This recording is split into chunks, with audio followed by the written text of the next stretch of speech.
Hello everyone, my name is Aisha Alnaimi. Today me and my colleague Shaima Alhashmi are going to talk about a lab experiment. So here I will briefly talk about each one. So this is called slider and crack mechanism, and this is called Scottish yoke mechanism, and this is called quick return mechanism. This is Geneva mechanism. And finally, this is the ratchet mechanism. As we will start talking about the slider crank mechanism. So here, this is called a linear motion. This one, here and here are connecting rod and pin. And this is called rotary motion. As you can see, it converts it to a straight line motion to a rotary motion. So a slider crank mechanism is a part of a mechanical design to convert a straight line motion to a rotary motion, as I showed you previously.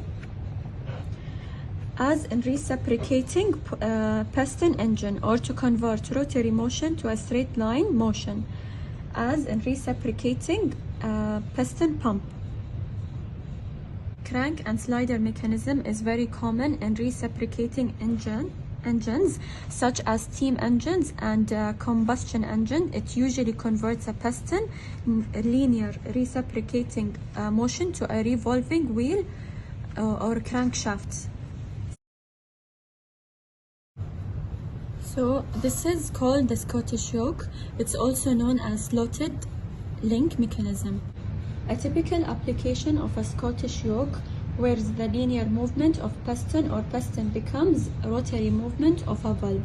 Alternatively, the rotary movement of the handle becomes linear movement of a piston or piston for pumping or, air or fluid.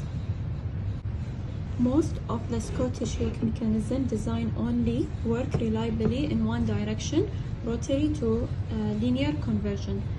But some advanced design can work in reverse linear to rotary. Therefore, the driving motion is usually rotary. This mechanism gives the similar conversion result to the crank and slider mechanism with lesser moving parts. As you can see here, this is the slider, and this is the rotary control, and this is the crank.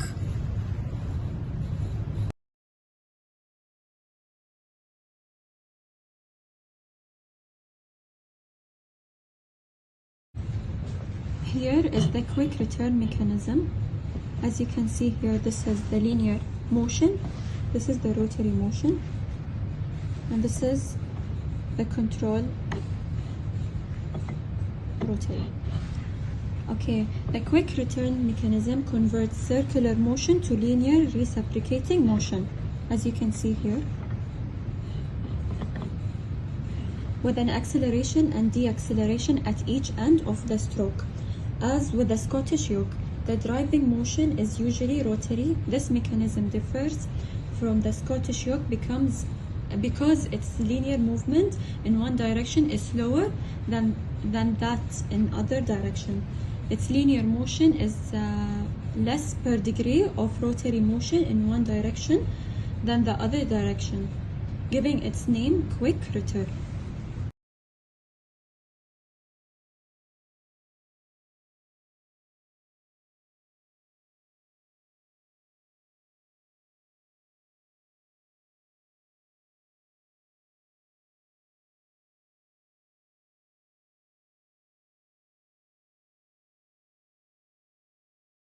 Everyone, my name is Shaima, and now I'm gonna continue what my colleague Aisha started with. So now I'm gonna talk about the Geneva mechanism. The Geneva mechanism converts rotary motion into intermittent rotary motion determined by the amount of slot in the driven star wheel. The drive wheel turns smoothly through 360 degrees at a given position. It's engaged with a slot in the star's wheel and rotates through a fixed angle.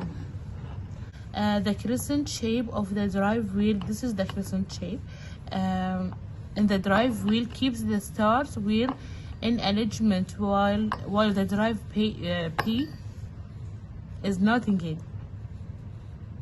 A four slot star wheel gives a 90 degrees angle, and the 6 slot wheel gives 60 degrees. It works in the both direction. The old cinema film project used this Geneva mechanism. It's allowed the electric motor to return a drive wheel at a constant speed, while turning the driven wheel such that it's shown the film for the fixed period, usually 1/24 or 0.0417 of a second, as the shutter opened and closed.